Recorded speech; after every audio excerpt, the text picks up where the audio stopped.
아, 이게 생방송으로 진행하다 보니까 네. 정말 사과의 말씀을 먼저 아니, 드리겠습니다. 아니, PPT 네. 화면이 잘 화면이 꺼질 때마다 속이 타들어간다. 뭐 이런 표현 아시죠? 그러니까 네. 이제 현대 사회에는 네.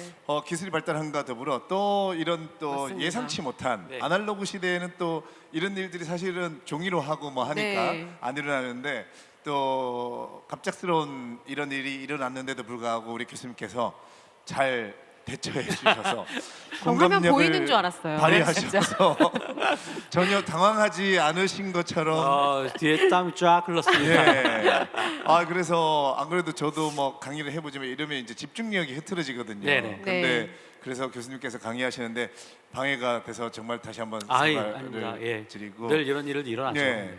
사실 최지혜 작가가 준비를 네. 잘못해서 그런 거니까 그럼 사죄드립니다. 네. 잘하자. 네, 네.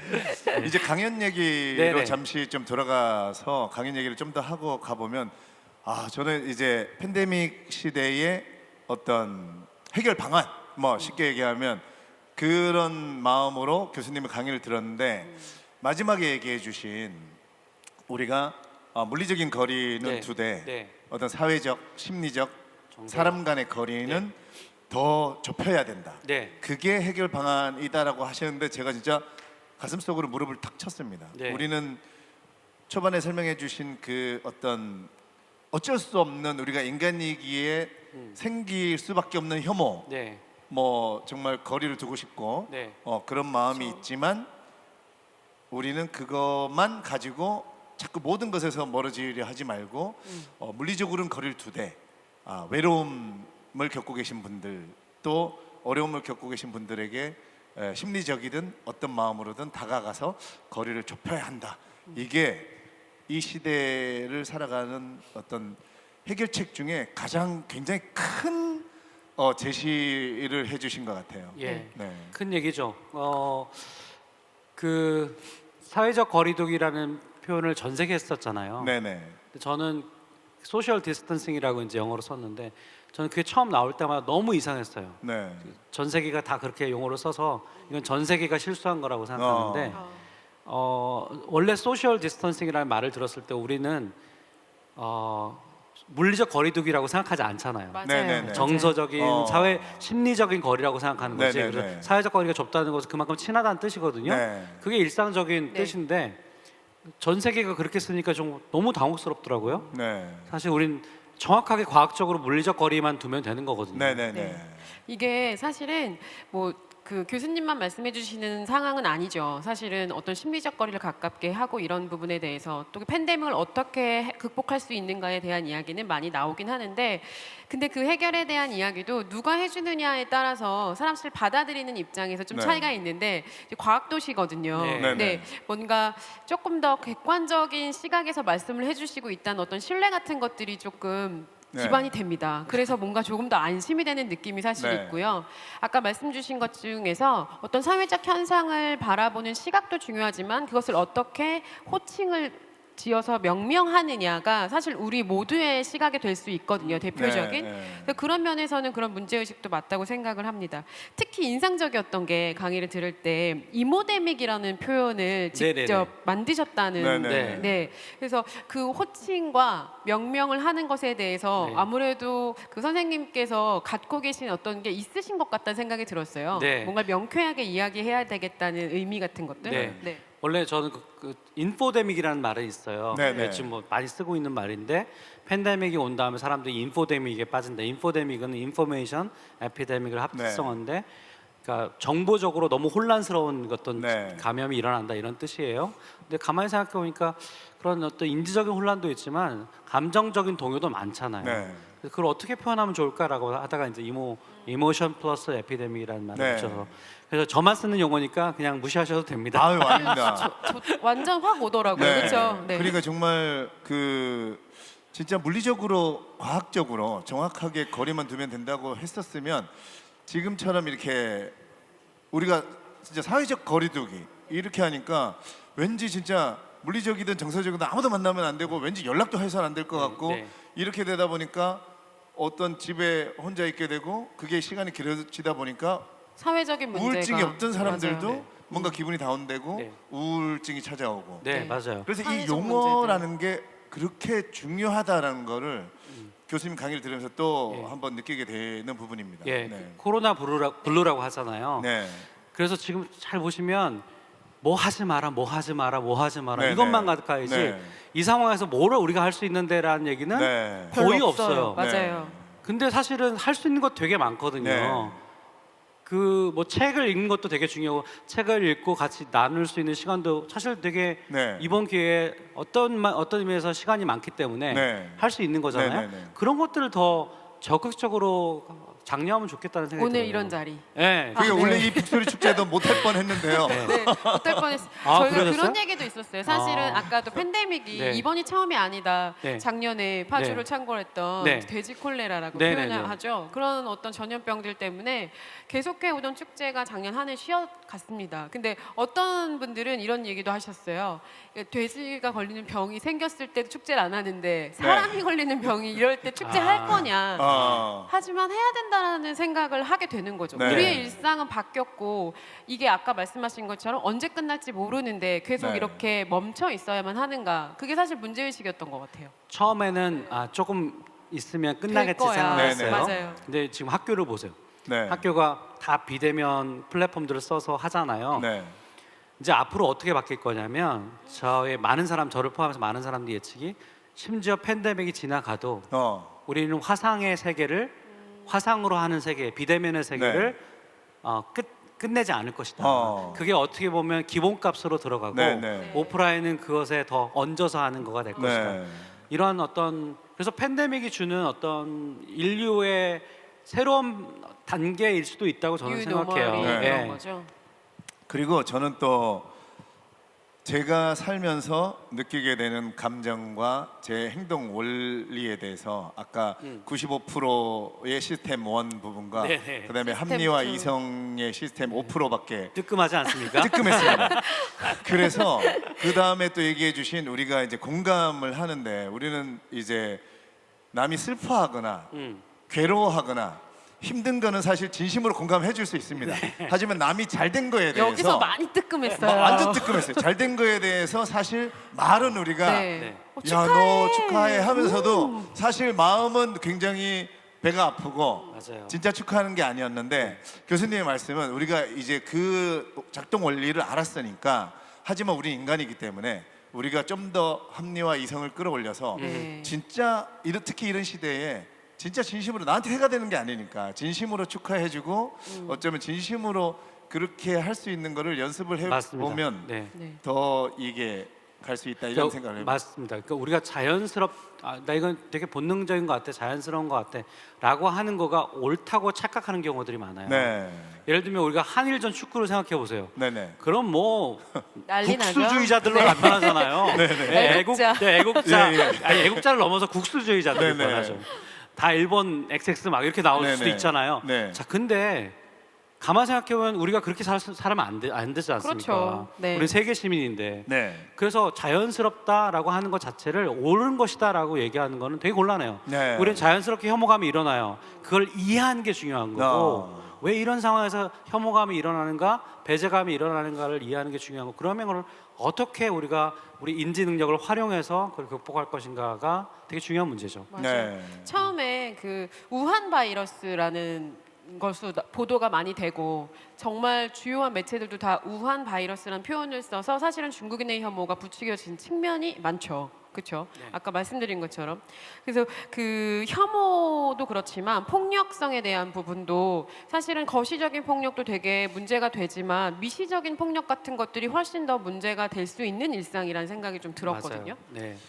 근데 또 한편으로는 교수님께서 마지막에 소개해 주신 달빛 동맹이라든가 맞아요. 또 극복할 우리가 수 그 있는. SNS에 보면 한국 민족은 이런 민족입니다 이러면서 이해하기 힘든 민족입니다. 어려운 일이 일어나면 IMF 때는 집에 있는 금부치를 다 들고 금모으기. 나오고 네, 네.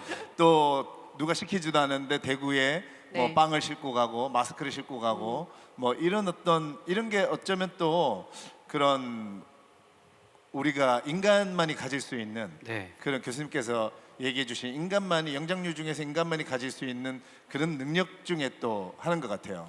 한국인의 정이라고 표현하는 네. 그 정이라는 게 사실 공감하고도 아주 밀접하게 관련이 있는 것 같아요. 네. 그래서 우리 문화권에서 공감을 어떤 방식으로 이렇게 받아들이고 표현하는가를 생각해 보면 우리가 그냥 측은함이 일잖아요. 도와주고 싶고 그래서 우리 거를 그냥 가서 내주는.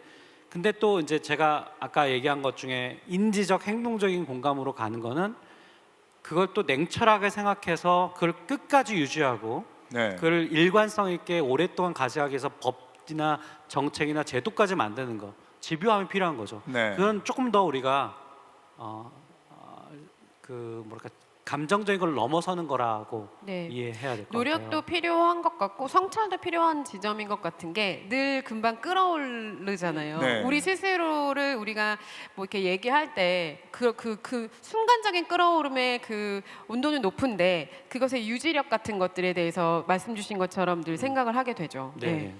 그러니까 오늘 교수님의 강의를 들어보니까 또 특히 이 코로나 시대가 아니라 해도 왜 사람들이 그 교수님의 뭐 다인의 식탁이라든가 다인의 서재라는 이런 책에 열광을 하고 또 좋아하는지를 좀 알게 됐어요. 교수님 그게 뭐예요? 그러니까 저는 아직 못 읽어봤지만 그 어떤 느낌이냐면 교수님의 얘기를 들으니까 제가 어떤 생각이 좀 더 높은 데서 이렇게 세상을 그러니까 작은 어떤 마음, 뭐 작은 거 가지고 이렇게 뭔가를 판단하고 했는데 이제 오히려 우리의 어떤 내 태생 자체, 내가 어떻게 생겨났는가, 이 근본에 대해서 생각을 하다 보니까 아까 말했듯이 내가 생각한 거는 이런 게 아니었는데 내가 이런 식으로 작동이 됐었구나. 이런 거를 독자들이 좀 알면서 어떤 자기 삶이 어떻게 생각해 보면 좀 더 이 사유의 시선이 높아지는. 그런 계기가 그래서 사람들이 어떤 요즘 특히 역사를 좋아하게 되고 어떤 교수님께서 하고 계신 인류학이라든가 네. 진화론, 네. 진화학이라든가. 근데 교수님께서는 독자들이 교수님의 책을 어떤 식으로 좀 읽어줬으면 하고 바라십니까? 그러니까 지금 너무 감사한 말씀이고 일단 네. 그랬군요 제가. 네. 근데 그 제가 늘 그 지금 말씀하신 부분하고 연결돼 있어. 제가 탐구하려는 방향 어떤 그런 접근 방법은 why, 그러니까 왜 그럴까라고 네. 하는 질문에 항상 그런 질문을 해요. 네. 나를 잘 관찰, 우리를 잘 관찰해봤을 때 왜 이런 상황에서 우리가 혐오감을 일고 있지? 그 why라고 하는 왜라고 하는 질문을 던지면 그 질문에 대해서 답을 하려다 보면 이렇게 좀 객관화를 해야 되죠. 네네. 그리고 그 객관화의 아주 중요한 방법 중에 하나가 바로 과학이에요. 네. 그러면 과학은 인간의 사회적인 부정적인 감정에 대해서 어떻게 얘기하고 있는가 그런 걸 탐구하다 보면 사람들을 이해하고 나 자신을 이해하게 되죠. 그럼 저는 그래서 그 제가 뭐 글을 쓰거나 아니면 연구할 때 늘 되게 흥분되는 부분이 있어요. 네. 그것은 그 연구를 하면서 공부를 하면서 책을 쓰면서 나 자신에 대한 이해, 사회에 대한 이해, 우리에 대한 이해가 조금 더 깊어지는 것 같은 저도 그런 경험을 합니다. 네. 아니 그러니까 네. 저는 예를 들면 이 책에서도 얘기해 주셨지만 뭐 이런 거 저는 사실 그 부분이 너무 좋았는데 예를 들면 우리가 특히 이 벼농사를 네. 짓는 집단과 네, 네, 네. 밀농사를 짓는 네, 집단이 네. 강소량에 따라서 네. 어쩔 수 없이 네. 근데 밀농사는 이제 사실 혼자 지을 수 있고 그렇죠. 벼농사는 저도 이제 시골에서 벼농사를 짓고 살았는데 네, 네. 어떤 집단과 상호적인 어떤 관계를 우리를 먼저 생각해야 돼서 그래서 우리 한국 민족이 이 미국 사람들과 뭔가 생각이 다른 네. 자체가 그러니까 그런 생각을 깨닫게 되는 거죠. 미국 애들이 좀 이런 우리가 개인주의라고 하는 이런 게 어쩌면 그 밀농사 그게 너무 와닿는 거죠. 그러니까 이게 그러다 보면 이제 선생님 말씀을 들으면은 그게 혐오나 그러니까 몰라서 무지해서 오는 것이 혐오라고 생각을 하면 사회자님께서 말씀해 주신 것처럼 이게 왜 그렇구나를 알게 되니까 그러니까 그런 게 혐오하거나 미워하는 감정이 생기기보다 이해하는 감정이 생긴다. 그게 약간 좀 저자로서 교수님에게 열광하는 이유인 것 같아요. 네. 저는 제가 이해를 못한 상태에서 치료책을 준다던가 이럴 수는 없다고 네, 보기 네. 때문에 지금 말씀하신 거 제가 거기에 대해서 그냥 동양 사람하고 서양 사람은 달라요. 우리가 뭐 보면 다 다르잖아요. 우리가 좀 더 집단주의적이고 그 사람은 더 개인주의적인 것 같아요. 네. 그냥 그걸로 끝나버릴 수 있어요. 네네. 근데 그러면 그냥 그 현상을 잘 기술한 거죠. 맞아요. 네. 근데 한 발짝 더 들어가서 한 삽 더 떠보면 네. 왜 그럴까를 질문해 보면 분명히 이유가 있는 거잖아요. 네네. 그 이유를 여러 가지 방식으로 찾을 수가 있고 네. 그래서 꼭 그 대답만이 아니라 뭐 유전자의 차이일 수도 있고 네네네. 여러 가지 것들을 다 동원해서 네. 그 why 왜 그런가에 대한 질문을 찾아가는 작업을 저는 사실은 평생 하고 싶고요. 네. 지금까지 해왔고 그래서 그 중에 이제 사회성이 고민됩니다라고 하는 책은 인간의 사회성. 이 사회성은 지금 저는 이 팬데믹 시대에 더 중요한 인간의 네. 특성 같아요. 네. 제일 힘든 게 뭡니까? 지금 사실 혼자 있는 시간 많아지고 사람 못 만나니까 외로움도 굉장히 중요한 네, 네. 키워드가 되고 있고요. 그리고 못 만나고 혼자 일을 하다 보니까 이 인터넷의 세계, 소위 말해서 SNS의 세계가 더 커졌어요. 네네. 그럼 거기서 그러면 사람들이 관계를 막 맺고 있는 거거든요. 외로움은 해결되지 않는 것 같거든요. 그렇죠. 외로움은 네. 네, 저는 사실 사실은. 그러니까 이제 저는 사실 뭐 요식업을 하고 있고 사업을 하고 있는 사람이다 보니까 아까 교수님 강의를 들으면서 또 한편으로 그러니까 저는 그렇습니다. 책을 또 한편으로는 제 삶의 어떤 철학이라든가 뭐 어떤 생각의 어떤 소재로도 삼지만 또 한편으로는 책을 읽다가 보면 어떤 사업에 대한 생각을 안 할 수가 없거든요. 그렇죠. 저절로 하게 되고. 예. 근데 강의를 듣다 보니까 아까 말해 주셨지만 물리적인 거리는 두되 네. 어떤 심리적인, 네. 마음적인 그러니까 사람들도 진짜 나도 생각해 보면 떨어져 있으니까 오히려 네. 보고 싶고 네. 만약에 안전만 네. 확보된다면 네. 그래서 제가 요식업을 하더라도 만약에 뭔가 안전만 확보된 그런 어떤 공간과 음식의 스타일을 만들어 놓으면 어려운 시절이지만 나올 것이다. 그렇죠. 이런 게 어떤 그 앞으로의 뭐 상권을 분석할 수 있는 네. 그런 것까지 느낌이 오니까 저는 네. 그래서 이 책의 시간이 너무 좋아요. 그런 창의성을 네네. 그런 창의성을 발휘하시는 게 정말 필요한 것 같고요. 그 침팬지에 제가 좀 공부해 침팬지는요 전염병이 돌면 다 죽어요. 네. 왜냐하면 거기는 서로 접촉을 통해서만 관계를 맺어요. 네네. 그래서 그러니까 털고르기라고 하는 건데 털고르기를 통해서 스킨십을 통해서 네. 유대 관계를 맺기 때문에 털고르기를 하지 않으면 멀리 떨어져 있으면 관계가 점점 서먹해지는 게 침팬지예요. 자, 근데 인간은 네. 물리적 거리를 두지만 공감력이 있기 때문에 그를 가만히 생각해도 만나고 싶고 정이 가죠. 그뿐만 아니라 SNS 같은 기술을 통해서 관계를 계속 맺을 수가 있는 거예요. 그러니까 오직 인간이 할 수 있는 것이 바로 물리적 거리를 두면서 사회적 거리를 좁힐 수 있는 거죠. 심리적 거리를 좁힐 수 있는 거죠. 네. 그거를 우리가 정말 이 순간에 이 기간 동안에 정말 창의적으로 네. 발휘해야 될 순간인 것 같아요. 아까도 말씀 주신 것 중에 그 상상력을 발휘해서 다른 사람의 처지에 서봐야 된다. 뭐 이런 표현들, 그렇죠. 그리고 그 역지사지랑 감정이입 같은 익숙한 단어가 어떤 이 과학자가 말하는 어떤 사회적 현상에 대한 대안이 될 수 있다라는 점에서 저는 사실 되게 반갑고 긍정적이었거든요. 예, 네. 인류의 최고의 상상력은 저는 공감력이라고 생각해요. 그것은 뭐 우주가 어떻게 생기고 뭐 이 자연계가 어떻게 이렇게 운행되고 있고 뭐 이런 식의 어떤 생태적인 그런 어떤 과학적인 상상력 이것도 되게 놀라운 거고 인간을 인간답게 만드는 거지만 사실 문명을 이렇게까지 유지한 거는 만약 그런 과학적 상상력만 있으면 사실은 만약 그렇고 있고 다른 사람에 대한 공감력, 역지사지 이런 것이 없으면 문명은 한번 나왔다가 금방 사라질 거예요. 네. 왜냐하면 파괴할 거니까. 네네. 다른 사람을 배려하지 못하고 파괴할 테니까. 근데 우리가 이 일종의 도덕적 상상력, 이 사회적 상상력, 집단적 상상력을 발휘하는 순간 우리가 문명을 이룩한 유일한 존재가 된 거거든요. 네. 그래서 역지사지 이건 굉장한 힘인 것 같습니다. 우리의 필살기라고 생각해요. 네. 그래서 교수님께서 이 책 내용을 잠깐 보면 지금 말씀하신 역지사지를 반대로 또 그래서 우리가 어떤 소외당하고 네. 따돌림 당하는 네. 게 네. 영구적으로도 강력한 그 고통을 주는 거고 그럼요. 상처를 받는 거기 때문에 네. 집단 따돌림은 네. 명백한 범죄다라고 네. 여기 써놓으셨는데 그게 너무나 와닿는 거죠. 그 뒤에서 누가 진짜 칼로 네. 등에 칼을 꽂았다고 생각해 보시면 생각만 해도 끔찍한데 엄청난 뭐랄까요 고통이 네, 있을 네. 거 아닙니까? 네. 근데 그런 고통 정도에 해당되는 뇌 자극이 일어나요. 네. 누구로부터 네. 왕따를 당했다. 네. 그래서 고등학교 때, 중학교 때, 초등학교 때 아이들이 왕따를 당해서 되게 힘들면은 야 너 옛날 그럴 수 있어 이렇게 생각하시면 절대 안 되고요. 네. 그냥 말 그대로 누군가 친구에 의해서 칼에 찔렸다고 생각을 네. 하셔야 돼요.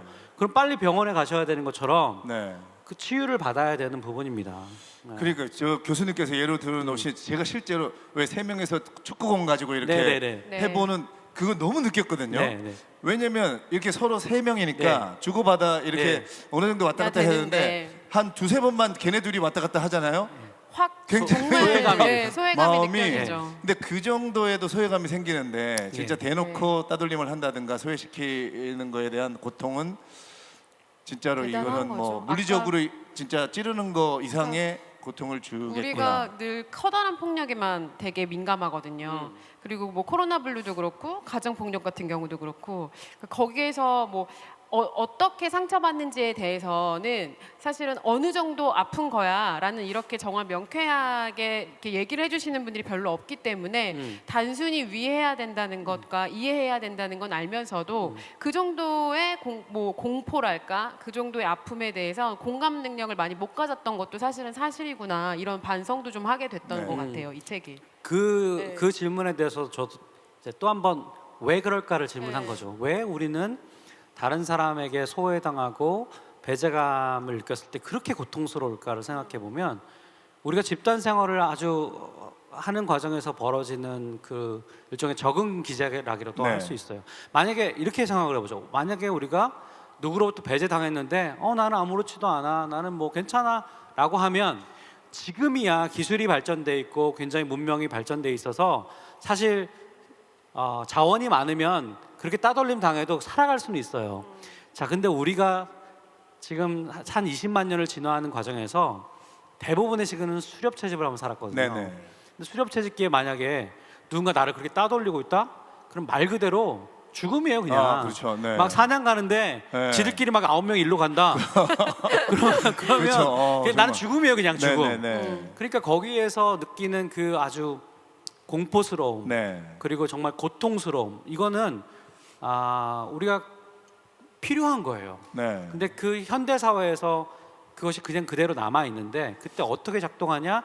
다른 사람으로부터 배제당했을 때 그런 일들이 벌어지고, 근데 그 배제의 공간이 예전에 수렵채집기란 농경하고 지금 다른 부분은 네. 배제의 공간이 사이버 공간이 늘어났다. 네네. 이게 굉장히 큰 차이죠. 네네. 우리 사실 사이버 왕따가 엄청난 게 네네. 큰 문제잖아요. 맞아요.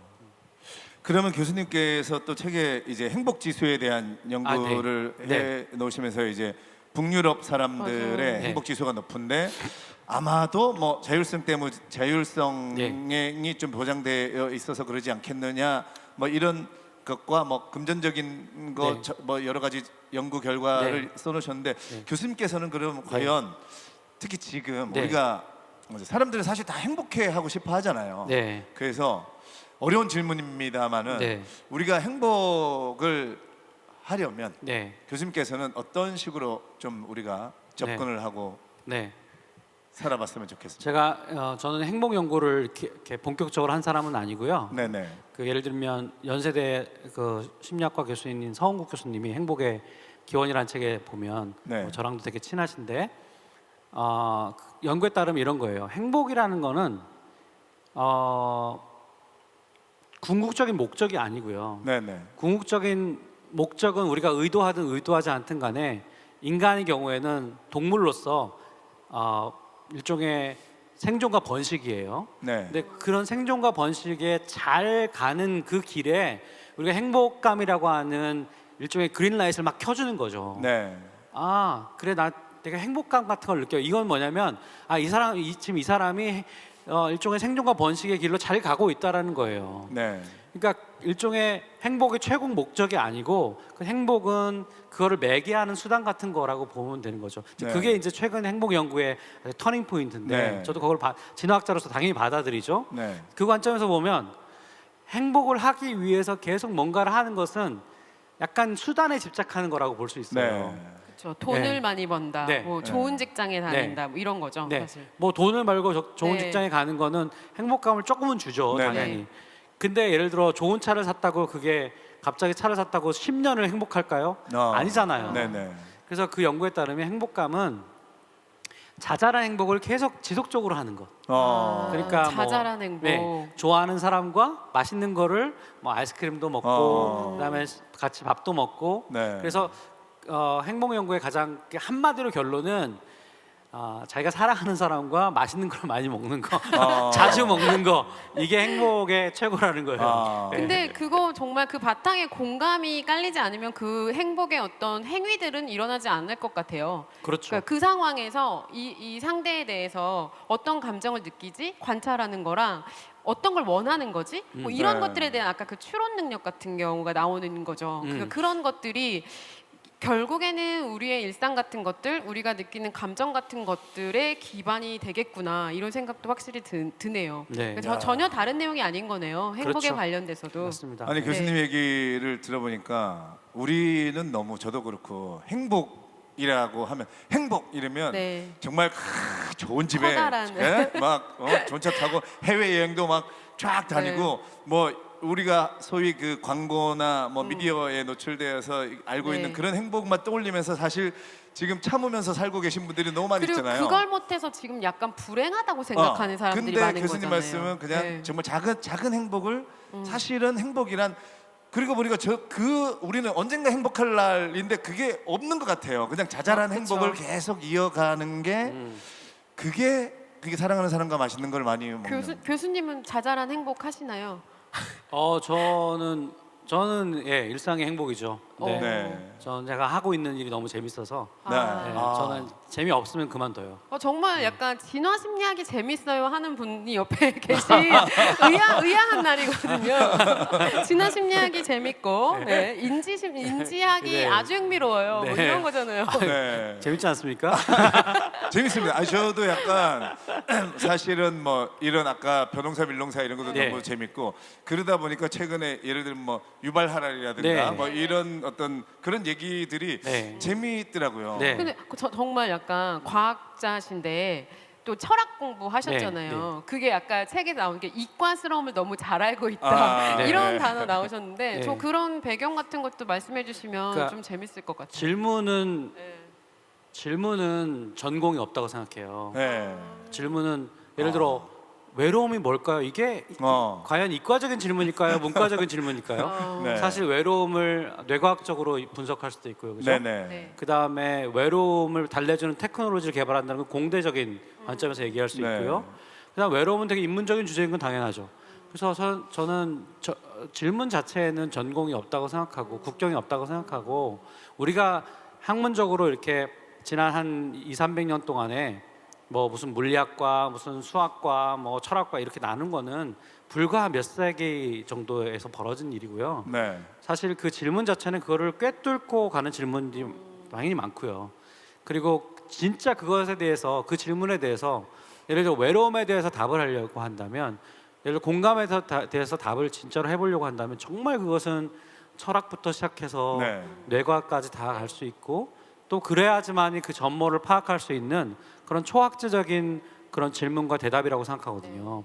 근데 그게 우리 사회에서 좀 제가 강조하고 싶은 부분이에요.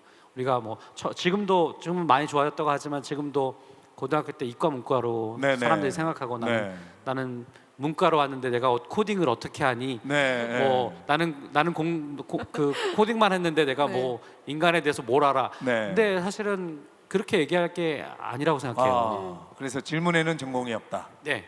이 또 하나 외워갑니다. 네, 질문에는 전공이 없습니다, 여러분. 너무 진짜로 이 부분은 제 전공이 아니어서 질문 안 할래요 이러지 마시고. 그러니까요. 네, 질문이 생기면 질문에는 전공이 없다. 네. 요즘 그럼 이제 또 독자분들께서 미리 보내주신 공식 질문들이 좀 있어서 네네네.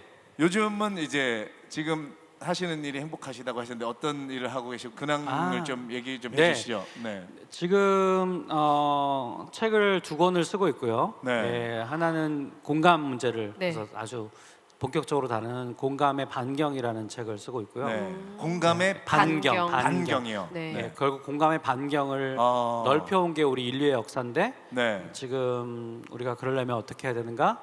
아니면 왜 그렇게 공감이 중요한가? 네. 공감이란 무엇이고 네. 또 그 오늘 했던 공감의 얘기를 조금 더 깊게 더 스케일 있게 얘기한다고 네. 기대가 되네요. 네, 보시면 아, 되고요. 이 책에서도 네. 그 뭐 5명, 10명 덤바의 수 네, 뭐 네, 네. 이거 보면서도 제가 네. 핸드폰을 켜봤습니다. 네, 네, 네. 핸드폰에 과연 내가 교수님께서 네, 써놓으신 네. 그 네. 초정밀 가까운 네, 사람이 네. 몇 명이고 네, 네. 이렇게 네. 세보게 대충 되고 맞으신 맞아요. 거예요. 네. 네. 되게 청첩장을 몇 명한테 줄 네. 건지 고민하지 말아라. 네.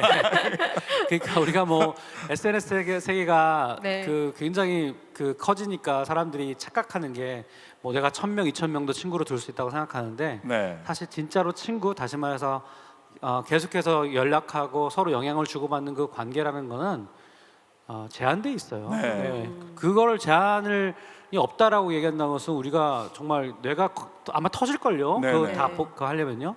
그러니까 우리가 좀 겸손해질 필요가 있고요. 또 한 가지는 우리의 공감력이 네. 이렇게 약간 무한정 넓어지진 않는다는 거예요. 네. 그래서 누구에게 공감을 하면 다른 사람에게는 공감력을 발휘할 수가 없어요. 네. 일종의 마일리지 같은 거라고 저는 생각해요. 그래서 만약에 우리가 친한 사람에게만 공감을 깊이 하면 네. 나랑 의견이 맞는 사람에게만 공감을 깊이 하면 어떤 문제가 벌어지냐면 다른 사람에 대해 타 집단에 대한 공감력은 떨어진다고 봐야 돼요. 거기서 배제와 혐오가 나오는 것도 거기서 있죠. 어마어마한 네. 사회적 갈등이 발생하죠. 발생하죠. 저는 우리 사회에서 네. 지금 공감이 없어서가 아니라 자기 자신의 편에게만 공감을 하기 때문에 사회 갈등이 벌어지는 그렇죠. 거라고 네 생각해요. 편, 내 편 편가르는 것들 그리고 내 편에만 몰두하는 어떤 그런 과한 감정들, 야. 그렇죠. 지금 SNS 보세요. 지금 내전 중이에요. 그죠? 네. 네. 그러니까 다 자기 편에게만 공감하고 또 이 SNS 같은 이 소셜 테크놀로지는 그런 것들을 계속해서 반향실 효과라고 하죠. 내가 네. 옳다, 내가 옳다는 것을 계속 다시 에코로 다시 받아서 자기와 성향이 비슷한 사람들끼리만 우리가 옳지 증폭하는 네. 그런 알고리즘을 작동시키고 있어요. 네. 사실은요. 그렇기 때문에 잘못하면 그냥 가만히 있으면 주의를 기울이지 않으면 우리가 실제로 공감의 반경을 좁히는 방식으로 우리가 나갈 수밖에 없는 거죠. 네. 아, 그러니까 또 그런 공감력이 마일리지라고 네. 또 이렇게 네. 알기 쉽게 표현해 주시니까 네. 네. 아, 그래, 나도 내가 너무 많은 사람을 공감하고 이해하고 사랑하지 않는다 해도 아, 나는 원래 마일리지가 네. 사람마다 다 그렇구나. 맞아요. 네. 그리고 또 우리가 성인의 반열에 오르신 분들은 정말 네. 그거를 넘어선 네. 그래서 우리가 존경하는구나. 네. 무한대의 마일리지를 갖고 네. 인류를 사랑하신 분들도 네. 있으시니까 하지만 정말 몇 안 되시는 네. 그러니까 우리는 그냥 소위 우리 평범한 사람들은 그런 정도의 마일리지가 있구나. 다만 네. 그것을 한쪽에만 쏟아붓지 마라. 네. 네. 그걸 두루 살펴서 그 네. 마일리지를 이렇게 널리 네. 퍼뜨리자 이런 말씀이신 것 같아요. 맞습니다. 그죠? 예. 그리고 또 다음 두 번째 책은 두 번째 책은 비밀이고요. 비밀입니까? 비밀이에요? 예. 그다음에 어. 책은 말고 지금 제가 제가 이제 원래는 학부에서 기계공학을 했어요. 네네. 네. 이제 로보틱스에 너무너무 관심이 많아서 그랬는데 이제 그러다가 뭐 제가 인간에 대해서 탐구하고 침팬지도 공부하고 진화 심리학하고 과학 철학하면서 조금 그 공대적인 마인드를 조금 어떻게 보면 조금 잃어버렸거든요. 네네. 근데 최근에 인공지능이 뜨고 그러면서 네. 다시 내가 어디 출신이지? 내가 네네네. 원래 그냥 마징가 제트 만들기 꿈이었던 사람인데라고 생각하면서 다시 이 알고리즘 인공지능에 다시 꽂히게 됐어요. 네. 그래서 최근에 제가 서울대학에서 초학제 교육 AI 연구센터라는 걸 만들어서 네. 이제 교육에 어떻게 AI를 접목시킬 것인가. 네네네. 그러니까 여러분 잘 아시듯이 지금 비대면으로 진짜 필요하죠. 수업하다 보면 네. 뭐 줌이나 뭐 이런 거 네. 쓰잖아요. 네네네. 뭐 그런 것들을 우리가 왜 개발 못하지? 네. 우리가 개발해서 학교에서 이렇게 다 쓰는 그런 비대면 수업 플랫폼들을 만들면 얼마나 좋을까? 네. 저 나라에도 교수님 기여할 수 아까 있고. 맞아요. 그 부분 진짜 약간 반가운 게 불평등에 대한 얘기도 하셨단 말이에요. 그러니까 지금 이런 시대는 정말 누군가가 되게 소외될 수 있고 경제적으로 불평등 때문에 똑같은 교육을 받지 못할 가능성이 어떻게 보면 더 커지고 있어요. 맞아요. 그리고 방치되고 뭐 이런 것들 뭔가 네. 일조하실 수 있는 거죠? 예, 그럼요. 그러니까 그 지금 뭐 비대면 수업하려고 애들 들어오다 보면 그 들어가기도 되게 힘들고 부모가 뒤에서 봐줘야 되나 네. 출근해야 되는데 네네. 얘 혼자 놓고 가는 게 너무 그래서 사실은 처음에 팬데믹 와가지고 학교 다 휴업했을 때 그 휴교했을 때 처음에 누가 학교에 가느냐 이게 되게 큰 관건이었잖아요. 네네. 근데 그때 혹시 누가 먼저 가게 했는지 아세요? 고3들을 먼저 보내는 거예요. 네. 제가 칼럼에 하나 있는데 칼럼에 이건 좀 아닌 것 같습니다. 왜냐하면 네. 가만히 생각해보면 고3들이야말로 어디 있든지 지가 알아서 공부하는 공부하는 사람들이지 네. 왜 여기서 학교가 필요합니까? 네. 학교에 등교해야 될 아이들은 오히려 정말 집에서 뭐 어떻게 네. 할지 모르는 초등학생들 저학년들 네. 중심으로 와서 네. 학교에서 케어를 해줘야 되지 않겠습니까?라고 이제 근데 뭐 다행히 최근에는 초등학교 가고 저학생들부터 오기 네. 시작했어요. 네. 근데 그 친구들도 집에 있을 때 이렇게 이렇게 보면, 그러니까 기술이 얼마나 또 중요한지도 알게 돼요. 네. 그냥 애들이 화상 회의를 하기가 어렵잖아요. 네. 근데 만약에 그런 플랫폼이 진짜 교실에서 벌어지는 것 이상으로 네. 잘 되면 굉장히 자유롭게 네. 그다음 서로 의견도 교환하고 뭐 되게 몰입할 수 있게 한다면 그거는 어디 있든지 간에 그걸 활용해서 그 교육의 격차를 줄일 수 있는 좋은 테크놀로지죠. 그렇죠. 그런 것들을 개발하려고 하고 있습니다 지금. 예. 박수 쳐야 되는 거 아닙니까? 여기 박수. 근데 교수님과 네. 대화를 나누다 보니까 교수님께서는 항상 왜 못 만들지? 왜 안 하지? 왜 맞아요. 예, 제가 그 보니까 말씀을 굉장히 많이 네, 하세요. 네. 우리가 부족한 것은 기술력이 아니고요. 네. 호기심? 상상력이에요. 네. 상상력, 호기심. 상상력이 부족하기 때문에 네. 근데 우리는 자꾸 기술이 부족하다고 생각해요.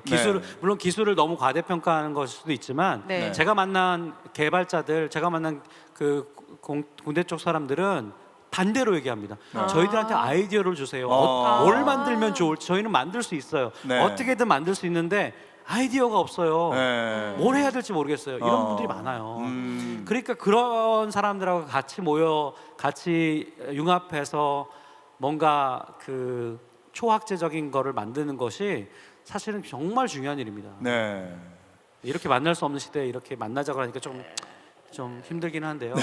저희가 원하는 방향으로 이야기가 되고 있습니다. 네, 만날 네. 수 없지만 만나자. 네. 이야기하자. 네. 대화 나누자. 그리고 상상하자. 그리고 네. 그것을 실천적으로 행동으로써 사회의 변화를 이끌어내자. 네. 사실 뭐 그런 내용을 주로 말씀해 주셨거든요. 그죠? 교수님께서 네. 또 사실 오늘의 주제는 아닌데 AI 얘기를 하셔서 예. 사실은 코로나 이전에는 네. AI 모든 시대였죠. 사람들이 네. 이제 AI 시대를 어떻게 준비해야 되느냐, 네. 뭐 우리 왜 이렇게 준비할 게 많은 겁니까? 어떤 직업군은 사라진다. 네. 사실 우리 가게도 우리 식당이 이제 네모 반듯하거든요. 네. 실제 그 로봇 그 서빙이 네네. 가능한 식당이다라고 해서 아. 직사각형으로 돼 있고 아. 그 업체에서 와가지고 네네. 저한테 이 팜플릿을 네. 주고 가격이 얼마고 이게 인건비 대비 얼마를 줄일 수 있습니다라고 네.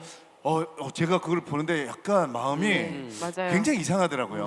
네. 근데 교수님께서 우리가 뭐 AI 이후에 뭐 직업들이 사라지는 직업 당연히 있겠지만 또 두려워하시는 분들이 있긴 있거든요, 네, 정말. 맞습니다. 또 뭐 가짜 뉴스들도 많이 퍼지고 있고.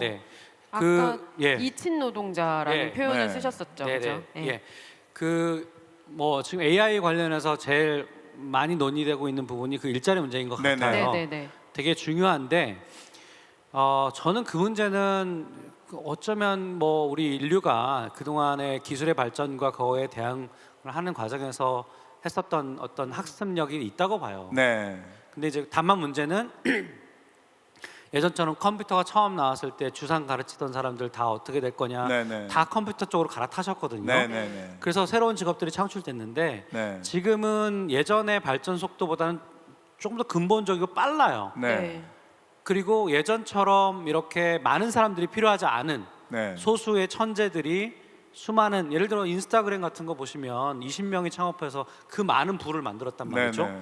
근데 예를 들어 제조업은 그렇게 할 수가 없잖아요. 네네. 제조업은 많은 사람들을 같이 일자리로 만들어야 되는데 네. 그래서 지금의 어떤 기술 발전을 보면 약간 하이테크 쪽이고 IT 쪽이어서 일자리를 많이 창출하는 쪽이 아니에요. 네네. 그래서 그 문제가 조금 심각한 문제입니다. 그러니까 네. 점점 생산력은 늘어나는데 네. 이 고용 인구는 그렇게 늘지 않는 네. 일종의 뱀의 입처럼 네, 되는 네. 그런 문제가 나오기 때문에 우리가 굉장히 고민스럽긴 한데 저는 그 문제도 중요하지만 이 책에서 마지막 챕터에서 제가 이제 저희 저희 연구실의 최근 연구를 소개하면서 썼던 얘기가 있는데 실제로 이런 연구를 해봤어요. 알파고 이세돌 대국 때 네네. 엄청 충격 받았잖아요. 네네. 4대1로 완전히 깨지고. 네. 근데 그때 우리가 정말로 받은 충격은 무엇일까? 그 연구를 저희가 했거든요. 네. 그랬더니 인간의 특성 중에서 정교함이라고 하는 부분, 네. 합리성이라는 부분이 크게 위협을 받았어요. 어. 자, 그러면 우리는 어떻게 할 것인가? 그걸 위협받으면 그냥 쪼그라지고 끝나는 것인가? 네. 아니면 인간의 다른 특성들이 그 중에서도 뭐 10가지라고 하면 그 중에 2개가 문제가 생겼으면 나머지 어떤 부분에서 그게 더 중요하지. 예를 들면 인간은 그래 뭐 합리성이나 정교함은 뭐 인간이 그렇게 중요한 특성이라기보다는 하지만 도덕성, 어떤 정서, 감정 이런 건 되게 중요하지. 네. 창의성 이런 거 되게 중요하지. 네. 정말 이런 식으로 보상 작용이 일어나는가를 연구해 봤더니 네, 네. 일어나요. 네. 다시 말하면 우리가 충격을 받고요. 그 충격을 받은 부분들이 이제 점점점 더 그런 단면들이 늘어날 텐데 네. 그럼 마지막으로 예를 들어 10년 후에 20년 후에 그런 부분들이 다 인공지능에게 내주면 네. 그럼 우리는 어떻게 살라는 말인가? 음. 우리는 그럼 다 쪼그라지고 있고 더 이상 보상할 수 있는 단면이 없다 그러면 우리는 어떻게 될 것인가? 네. 이런 질문에 봉착하게 되죠. 네. 어떻게 될 것 같으세요? 저는 아까 말씀하신 대로 반드시 우리 인간은 교수님께서 말씀해 주신 대로 분명히 극복하겠죠. 적응을 하고 네. 또 어떤 자기의 길을 찾고 삶의 방식을 만들어 나가서 잘 살 거라고 저는 생각합니다. 잘 살고 싶습니다. 네. 만약에 이게 쉬운 문제가 아닌 게 네네. 만약에 1등을 전교 1등을 하고 계신 분이라고 생각해 보세요. 네네. 전교 1등. 네. 전학을 누가 왔는데 네. 딱 시험을 봤는데 그 친구가 1등을 한 거예요. 네. 2등으로 내려앉았어요. 네. 자, 근데 그 친구를 보니까 운동도 잘해. 근데 또 노래하고 춤도 잘 춰. 네. 친구도 많아. 친구도 많아. 그러면 자기가 갖고 있었던 어떤 그 위협을 네. 이렇게 보상할 수 있는 길이 없는 거예요. 네, 맞아요. 그럼 학교 다니기 갑자기 싫어지는 거죠. 네.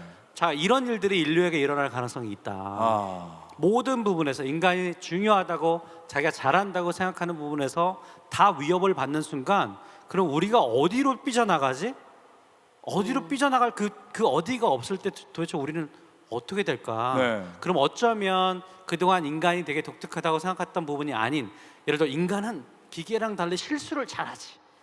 이게 인간의 되게 중요한 특성이 될 수 있는 거예요. 네네네. 근데 지금은 그게 인간의 특성이라고 생각하지 않잖아요. 단점이라고 단점이라고 생각하죠. 생각하지 예. 않잖아요. 그렇게라도 아마 인간은 자기 자신의 어떤 그 손상된 정체성을 회복하려고 할 것이다라고 예측할 수 있어요. 네. 네.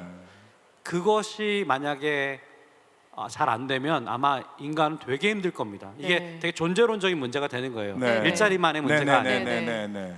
예. 저는 아까 교수님 말씀하신 그 추론, 인간이 가진 고유한 특성이다. 그 추론에서 희망이 발견된다는 생각이 지금 딱 말씀하신 거에서 듣네요. 어떻게 해서든 찾아낼 것이다라는 어떤 그게 과학적으로도 능력이 있고 그것으로 우리가 존재론적 위협에서 벗어날 가능성도 있고. 네. 네. 그래서 어쩌면 선택의 기로에 설 수도 있다고 봐요. 그러니까 네.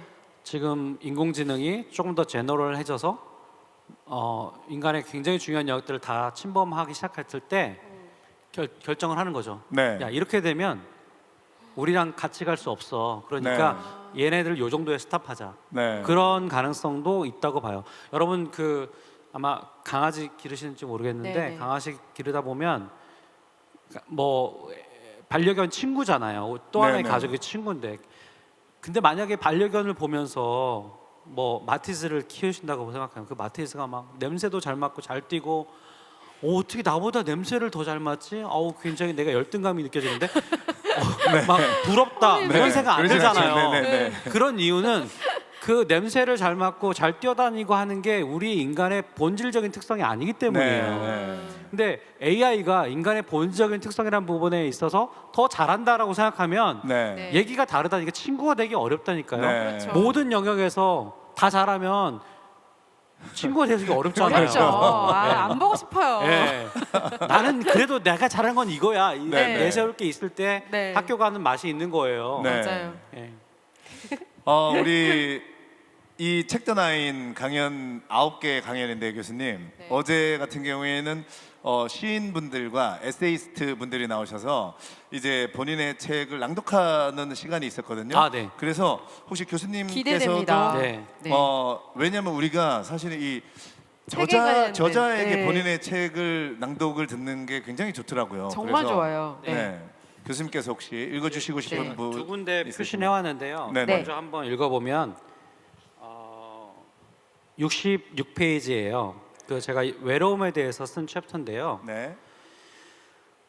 이렇게 해보겠습니다. 자, 66페이지 맨 밑에 부분에 외로움을 느끼는 것은 부끄러운 게 아니라 당연한 것입니다. 기분이 좋다가도 순간 외로울 때가 있잖아요. 그것 또한 정상입니다. 감정이 잘 작동하고 있다는 거죠. 심장이 힘차게 펌프질을 할 수 있어야 나중에 마라톤도 뛸 수 있는 것처럼 가끔은 외로움의 진폭을 경험할 필요도 있습니다. 하지만 만성적인 외로움이라면 이야기는 달라집니다. 높은 수준의 외로움이 지속된다면 반드시 탈출해야 합니다. 빨리 네트워크로 돌아가라는 신호이자 누군가에게 의지하라는 뜻이니까요. 그럴 땐 누구에게라도 의지하세요. 강아지라도 좋습니다. 외로움을 느끼는 건 당연한 거지만 네. 이게 길어지거나 깊어지면 빨리 돌아가야 하고 방법을 찾아야 합니다. 네. 예. 예. 지금 팬데믹 시대 정말 외로움이 화두라고 생각합니다. 네네네. 더 외로워지고 있거든요. 네. 사람을 만나지 못하니까요. 네. 이럴 때 즐기면 안 되고요. 만성적 외로움을 즐기면 큰일 납니다. 네. 예, 빨리 돌아가시는 게 좋습니다. 네. 정말 아니 이제 남은 시간에 1분 남았다고 지금 이제 생방송이고 해서 저희 사실은 오늘의 이 수다는 그 토요일 오전 11시에 텐션은 아니었습니다. 교수님 강연도 그러셨고 좀 사실은 밤을 네. 새야 할 네, 정말 이 주제는 우리가 계속해서 생각해야 될 주제라서 그런지 더 네. 과열차게 얘기가 나왔던 것 같아요. 네. 네. 아무튼 오늘 장대 교수님 나와서 여러 가지 또 네. 진짜로 무거운 주제인데 또 꼭 얘기해야 할 주제이고 네. 근데 네. 또 너무 편하게 말씀해 주셨는데 오늘 소감 마지막으로 좀 얘기해 주시고 네. 이제 인사를 나누겠습니다. 네, 감사합니다. 팬데믹 시대에 사회성에 대해서 같이 고민해보고 또 이야기를 나눌 수 있는 시간을 가져서 너무너무 좋았습니다. 네. 진짜 우리 장대 교수님 다음에 시간이 된다면 다음에 꼭 다시 또 초대를 해서 네. 좀 더 왜냐면 이 시대가 아까 초반에도 말씀해 네. 주셨지만 사실 백신이 나온다고 해도 그쵸? 최소한 내년 말 네. 뭐 그 이후 사실 그렇게 다들 얘기하고 있기 때문에 계속해서 교수님과 중간중간에 네. 우리가 힘들어질 때마다 교수님을 초대해서 얘기를 나눠야 될 것 같습니다. 네, 감사합니다. 사회성은 여전히 고민이고요.